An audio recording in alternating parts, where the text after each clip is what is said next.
오늘은 주의 뜻 앞에서라는 제목으로 함께 말씀 나누도록 하겠습니다.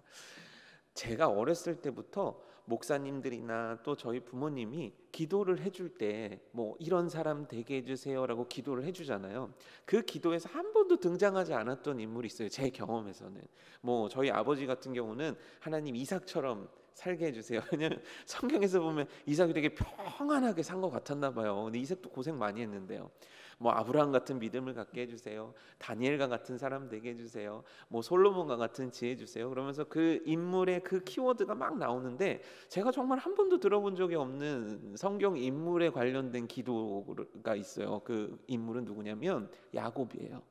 하나님이 아들이 야곱처럼 되게 해주소서. 저는 그런 기도를 사실은 들어본 적이 없습니다. 왜냐하면 야곱의 인생은 진짜 고생을 너무 많이 한 인생이에요.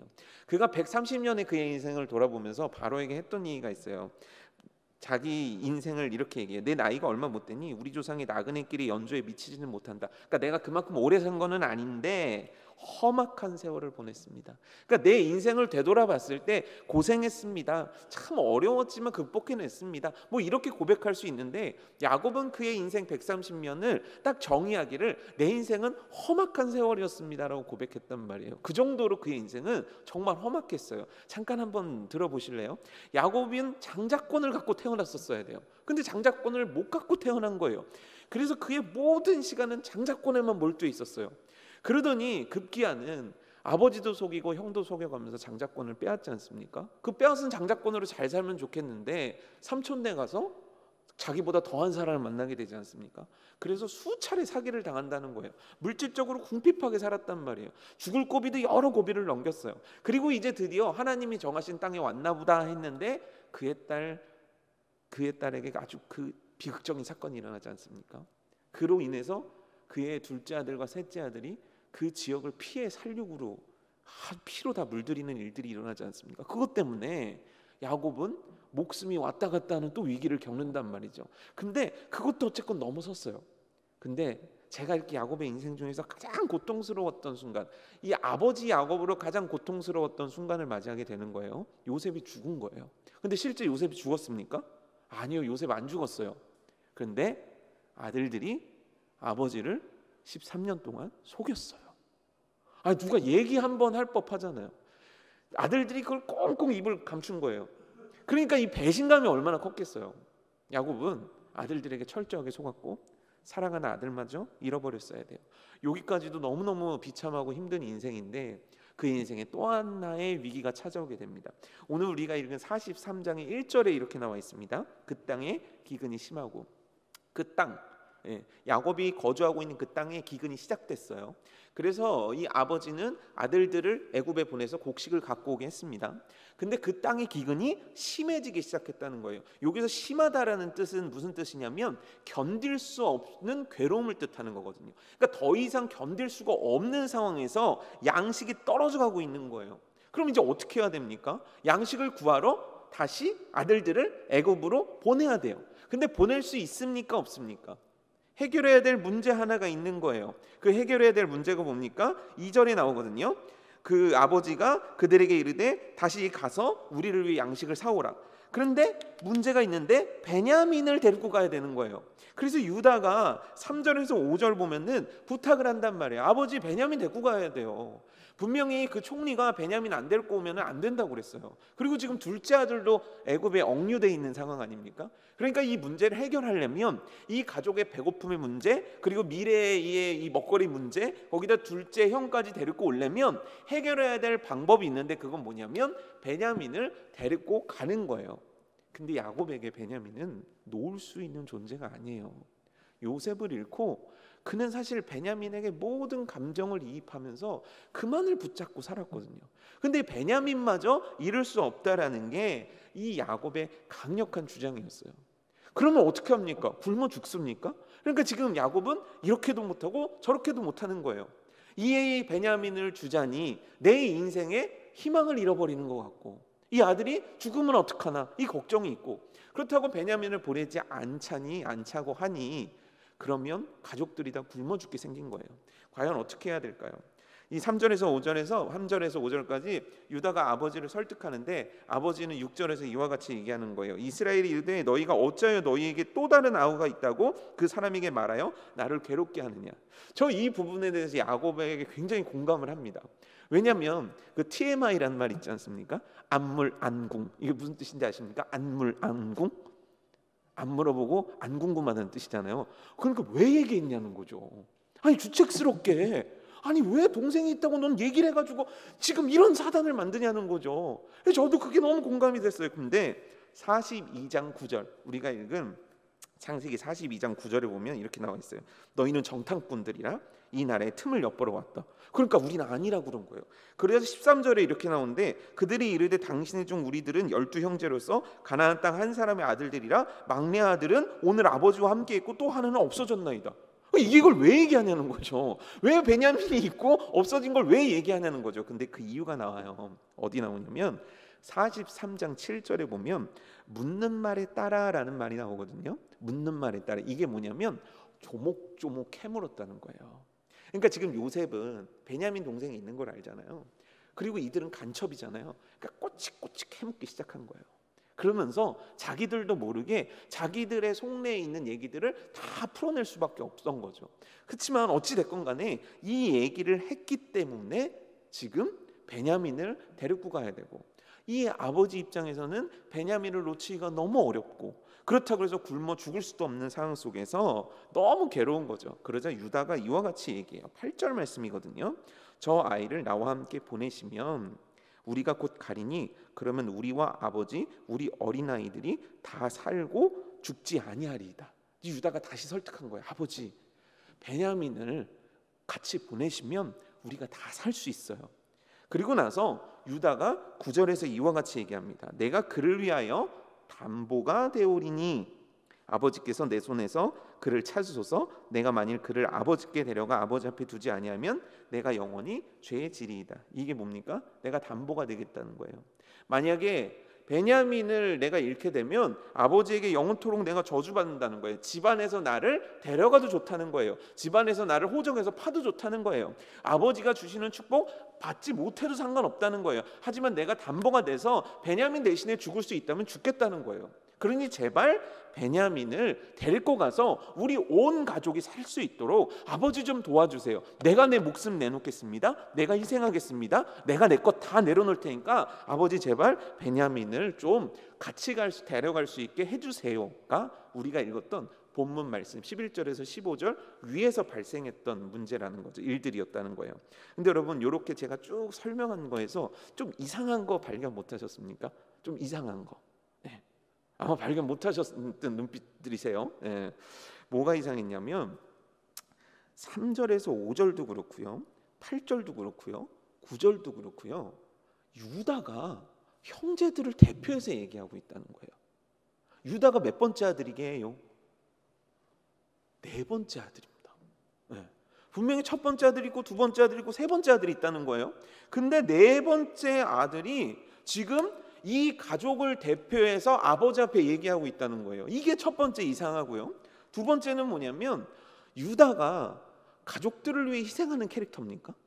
사실 야곱의 아들들이 막 끈끈하고 내가 형을 위해서 이렇게 할게 뭐 이런 캐릭터들로 나오지 않아요. 굉장히 그 사이에서 경쟁도 있어 보이고 서로 간의 사이도 어느 엄마 아들은 친하고 어느 엄마 아들은 사이가 안 좋아 보이고 좀 그런단 말이에요. 그 미묘한 선들이 보이는데 특별히 유다는 그렇게 형들이나 가족들에 대해서 헌신적인 인물이 아니거든요. 그럼에도 불구하고 유다가 내가 담보가 되겠다는 얘기를 하는 거예요. 그게 또 이상해요. 왜냐하면 글은 이렇게 흘러가는 흐름이 있잖아요. 근데 우리가 알고 있는 유다? 이게 지금 이상한 건 맞지 않는 거예요. 세 번째는 뭐냐면 42장까지는 야곱이 말했다고 나와요.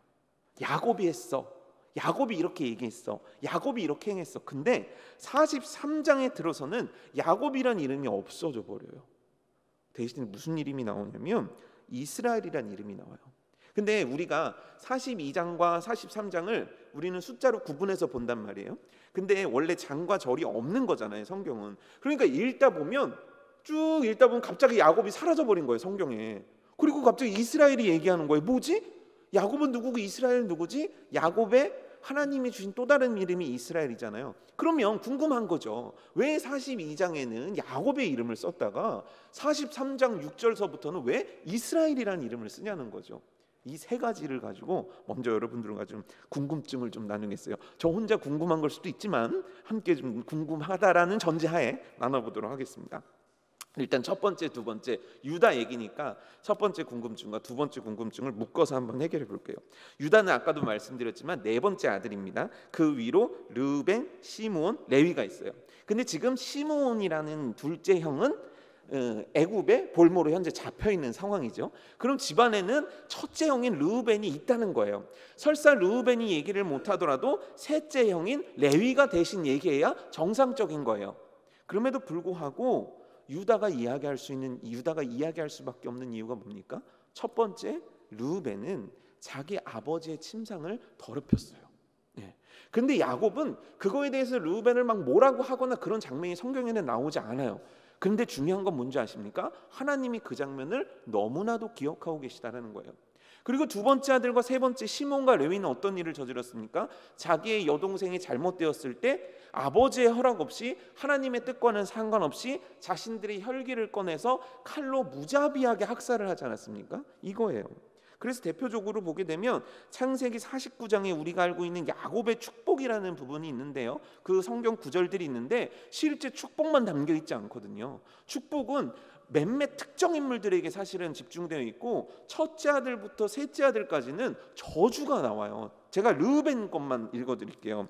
49장 3절 말씀인데 르우벤아 물에 끄는 같았은즉 너는 탁월하지 못하리니 시몬과 레위에게는 그 노여움이 혹독하니 저주를 받을 것이요 분기가 맹렬하니 저주를 받을 것이야.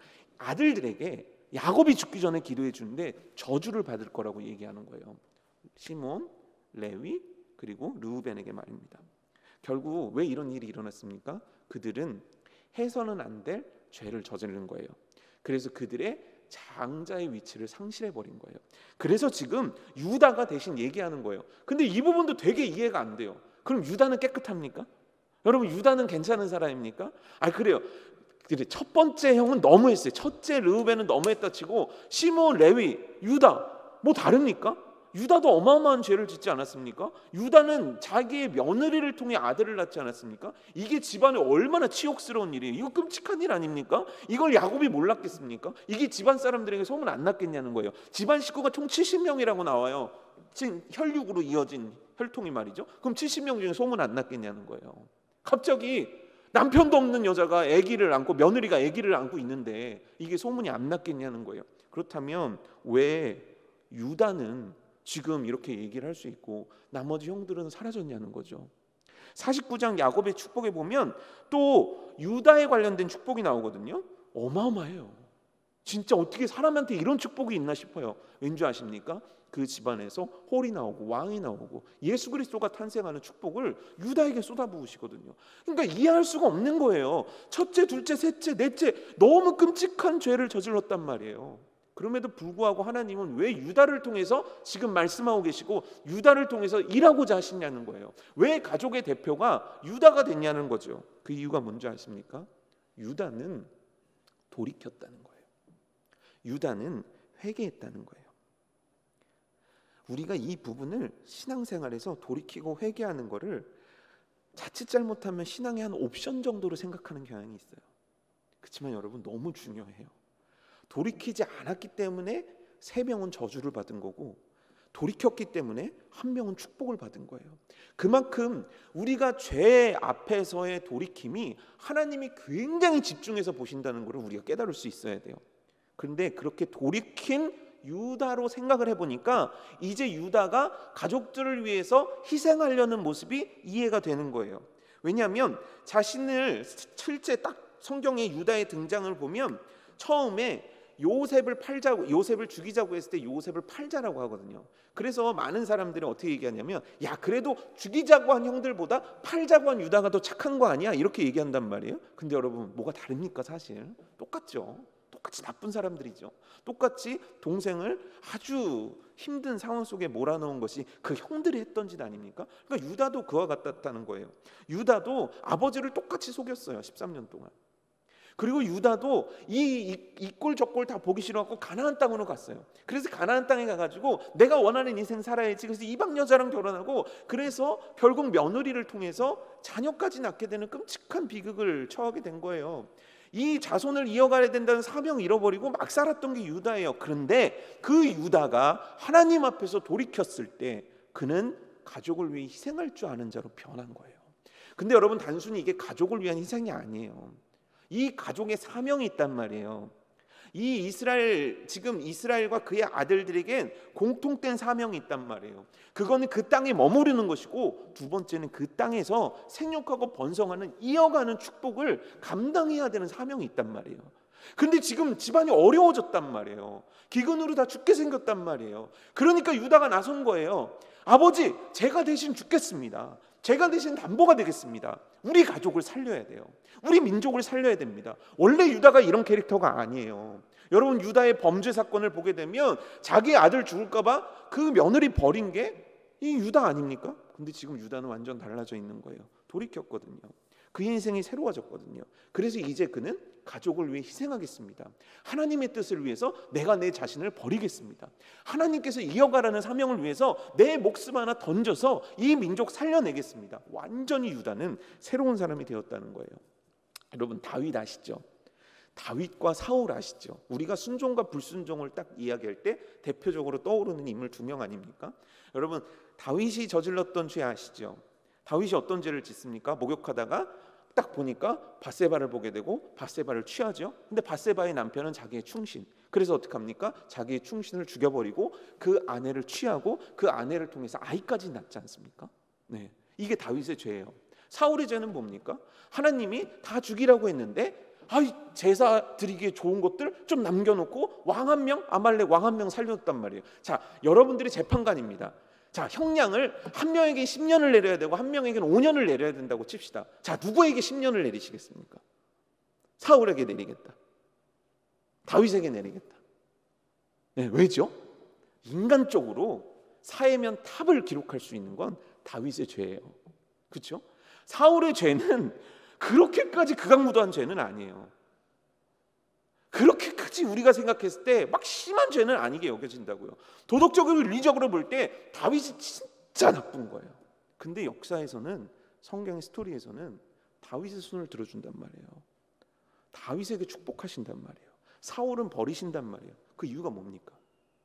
도대체 죄라고 했을 때 다윗이 인간적으로 훨씬 더 악한 죄를 지었음에도 불구하고 왜 사울은 저주를 받은 것이고 왜 다윗은 축복을 받은 겁니까? 이유는 간단해요. 사울은 돌이킴의 기회를 놓쳐버린 것이고 다윗은 돌이킴의 기회를 잡은 거예요. 똑같이 한 명은 나단 선지자가, 한 명은 사무엘 선지자가 얘기해요. 근데 다윗은 그 앞에서 납작 엎드립니다. 하지만 사울의 반응은 이거예요. 내가 뭘 그렇게 잘못했습니까? 내가 내 의도가 이거였었어요. 내 마음은 이거였었어요. 자기의 죄를 회개하지 않고 돌이키지 않는 거죠. 그래서 그들의 인생은 극과 극이 된 거예요. 여러분, 돌이키고 계십니까? 사실 회개라는 말, 돌이킨다는 말, 참 은혜로운 말 같지만 그 안에는 아픔이 있고 우리들의 마음을 참 고통스럽게 하고 찔리게 만들어요. 하지만 하나님 앞에 돌이킨 인생을 하나님은 축복하신다는 것을 우리는 기억해야 돼요. 하나님 앞에 회개한 인생을 하나님은 원하고 계시다는 걸 우리는 기억해야 돼요. 하나님이 진짜 원하시는 것이 무엇인가? 돌이켜 회개한 인생이라는 거죠. 유다가 다말을 통해서 아들을 낳잖아요. 그럼 그 아들은 자랑거리입니까? 숨기고 싶습니까? 숨기고 싶겠죠. 이 아들의 존재를 어떻게든 지워버리고 싶은 게 모두의, 가족 모두의 마음이었을 거예요. 근데 재미있는 기록이 있습니다. 룻기 4장 12절 말씀인데요. 여호와께서 이 젊은 여자로 말미암아, 여기서 이 젊은 여자는 룻을 얘기하는 거죠. 말미암아 내게 상속자를 주사 내 집이 다말이 유다에게 낳아준 베레스의 집과 같게 하시기를 원하노라 하니라. 이거 축복입니까? 저주입니까? 다말이 유다에게서 낳아준 베레스의 집과 같이 되기를 원한다. 이거 축복입니까? 저주입니까? 축복일까요? 저주일까요? 헷갈리시죠? 그걸 축복이라고, 이걸 저주의 말 아닌가? 헷갈리시죠? 하지만 이건 그 당시에 속담과 같은 말인데 굉장한 축복의 말씀이었다는 거예요. 지금으로 따지면 God bless you. 정말 당신이 정말 잘 되길 바래요. 축복받길 바래요. 하나님이 베레스라는 사람을 그와 같이 바꿔놓으신 것이고, 하나님께서 다말과 유다를 그렇게 바꿔놓으신 거예요. 왜요? 돌이켰기 때문이에요. 회개했기 때문이에요. 여러분, 후회는 축복의 기회예요. 아픔은 축복의 통로입니다. 하나님 말씀 앞에서요. 후회하십시오. 아파하십시오. 그리고 돌이키십시오. 그것이 바로 우리들 인생을 향한 하나님의 축복임을 깨닫는 은혜가 우리에게 있기를 원합니다. 유다가 돌이켰고, 그래서 그 돌이킨 인생은 그를 희생하기로 결단을 한 거예요. 자, 그렇다면 이제 마지막 문제를 좀 풀어보죠. 이제 마지막 하면 기분 좋아하시죠, 그렇죠? 설교에서 마지막 하면 괜히 이렇게 이제부터 한번 제대로 한번 들어볼까, 이런 새로운 마음을 우리에게 갖게 하죠. 자, 들어볼게요. 왜 야곱이 아니라 이스라엘이라는 이름을 썼을까라는 거예요. 하나님께서 이스라엘이라는 이름을 처음 주신 거는 야복강에서예요. 야복강에서 막 야곱이 매달리잖아요. 하나님 복을 주세요. 그러자 하나님께서 야곱에게 주신 이름이 이스라엘이에요. 근데 하나님은 이스라엘이라는 이름을 한동안 쓰지 않으세요. 근데 어디에서 쓰시냐면 베델에 야곱이 돌아왔을 때 드디어 그때 이스라엘이라는 이름을 쓰신단 말이에요. 그러면 왜 성경은 어디서는 야곱이라고 하고 어디서는 이스라엘이라고 할까?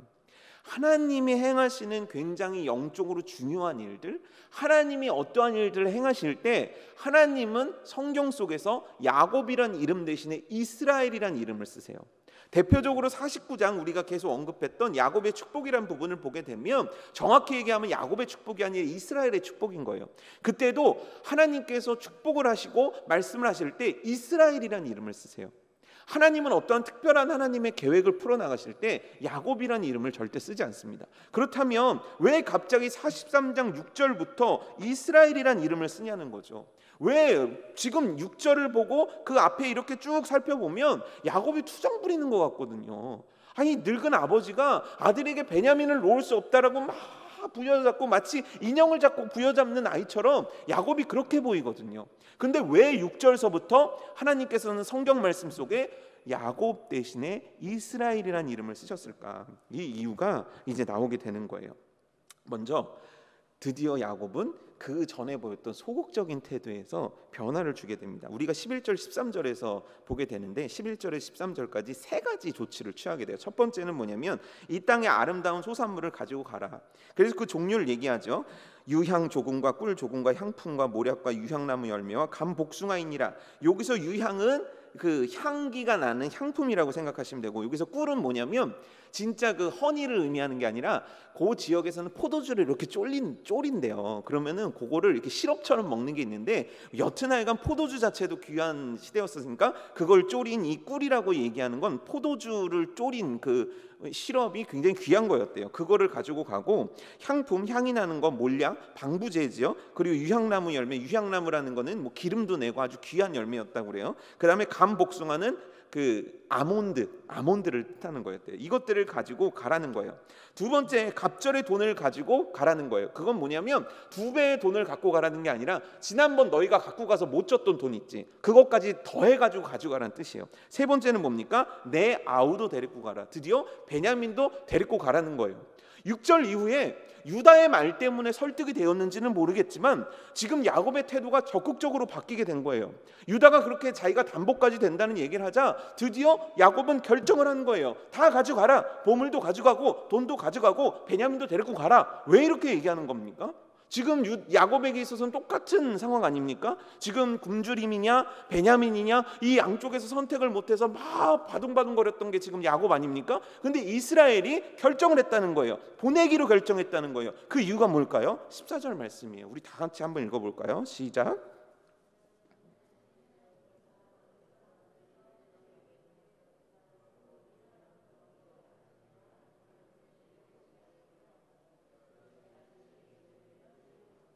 네.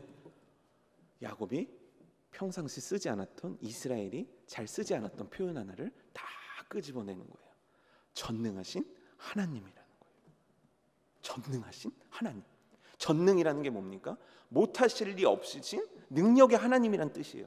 전능하신 하나님을 갑자기 야곱이 얘기하는 거예요. 이스라엘이 전능하신 하나님을 이야기하는 거예요. 이유가 뭡니까? 야곱은 아까도 앞에 얘기했지만 그의 인생의 고난과 고통이 얼마나 많았는지 몰라요.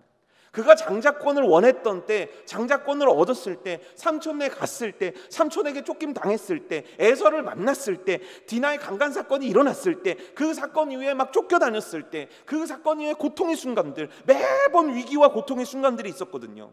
근데 그때마다 야곱이 살아났단 말이에요. 다 죽을 거라고 생각했던 야곱이 그때마다 기적적으로 회생한단 말이에요. 하나님의 역사로 막 살아난단 말이에요. 왜요? 전능하신 하나님이 야곱과 함께 해주셨기 때문이에요. 지금 어려워요. 야곱에게 있어서 우리가 생각할 때 그 베냐민 좀 보내면 어쩌나 하지만 13년 동안 요셉으로 인한 고통이 베냐민으로 치유받고 있는 그 노인의 정말 가슴 아픔이 담겨져 있는 거예요. 그 베냐민을 놓친다는 건 내 삶의 모든 걸 잃어버린 것과 같은 거예요. 그러니 이 아들을 놓을 수 없어요. 가족도 죽게 할 수 없어요. 야곱은 괴로워요. 이 문제가 언제 해결될지도 몰라요. 진짜 베냐민이 죽을지도 몰라요. 하지만 결단한단 말이에요. 그 결단이 뭡니까? 나는 전능하신 하나님을 의지하겠다는 거예요. 내가 이 상황 속에서 야곱이 아니라 이스라엘로 나의 전능하신 하나님을 의지하겠다. 지금 그에게 이 결단이 시작된 거예요. 그리고 나서 행동하는 거예요. 전능하신 하나님을 바라보는 거예요. 인생의 위기의 순간, 인생의 어려움의 순간, 인생의 두려움의 순간, 야곱이 했던 것이 무엇입니까? 그가 어마어마한 지혜를 짜냈습니까? 그가 어마어마한 능력을 발휘한 인생입니까? 아니에요. 그의 인생은 전능하신 하나님을 의지했던 인생이고, 지금 그 전능하신 하나님을 의지하겠다는 거예요. 전능하신 하나님을 바라보겠다는 거예요. 전능하신 하나님의 두 손 잡고 가겠다는 거예요. 그래서 그는 이와 같은 표현을 해요. 내가 자식을 잃게 되면 이를 이루다. 이 표현은 그냥 뭐 죽으면 할 수 없지, 이게 아니에요. 마치 에스더가 죽으면 죽으리이다 했던 것과 같이, 내가 하나님이 잃게 하시면 잃을 수밖에 없어. 하지만 나는 전능하신 하나님께 우리 이 가족의 미래를 맡길래, 베냐민의 이 인생을 맡길래, 나의 미래를 하나님께 맡길래, 이 모든 것들을 내가 하나님 손에 들려놓을래. 그분은 전능하시니까. 그분은 내 인생 가운데 그와 같이 일하셨고 그와 같이 역사하셨던 분이니까. 여기서 야곱의, 이스라엘의 믿음의 정수가 나타나게 되는 거예요. 두 번째 14절에서 표현한 게 있어요. 그건 뭐냐면, 전능하신 하나님께서 그 사람 앞에서 너희에게 은혜를 베푸사라고 나와 있거든요. 근데 여기서 은혜에 해당되는 말이 뭐냐면 히브리어로 라하밈이라는 뜻이에요. 라하밈. 이게 무슨 뜻이냐면 불타는 심령으로 긍휼하심을 구하다는 뜻이에요. 불타는 심정으로 긍휼을 구하다. 전능하신 하나님께 불타는 심정으로 불쌍히 여겨주옵소서. 베냐민을 살려주옵소서. 이 가정을 살려주옵소서. 우리 민족을 살려주옵소서. 하나님의 뜻, 아브라함 때부터 이어져 오고 그 뜻에 순종했던 이 가족을 하나님 살려주옵소서. 불타는 심정으로 하나님 앞에 간구하고 있다, 이 뜻이에요. 불타는 심정으로. 여러분, 이 불타는 심정 가져본 적 있으십니까?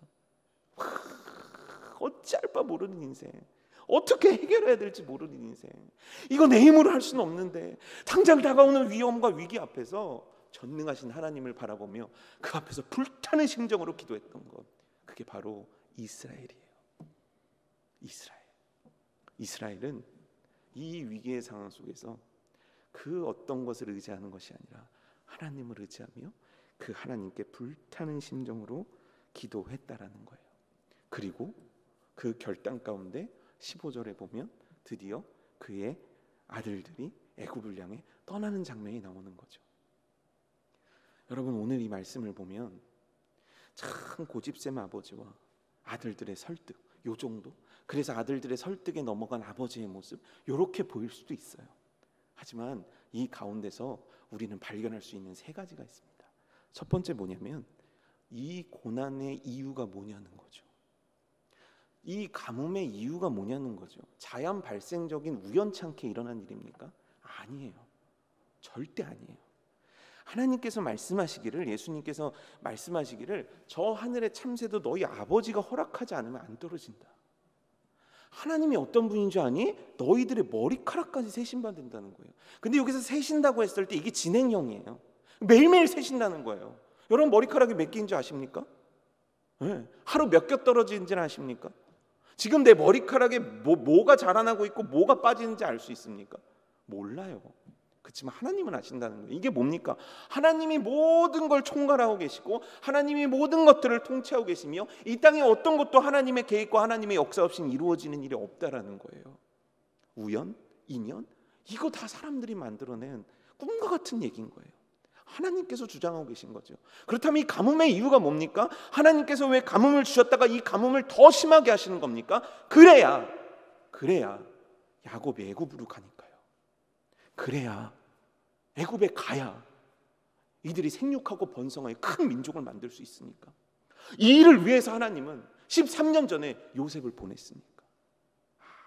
아무것도 아니고 어쩌다 생긴 것 같은 가뭄이지만 그 가뭄 속에는 하나님의 일하심이 있었다는 거예요.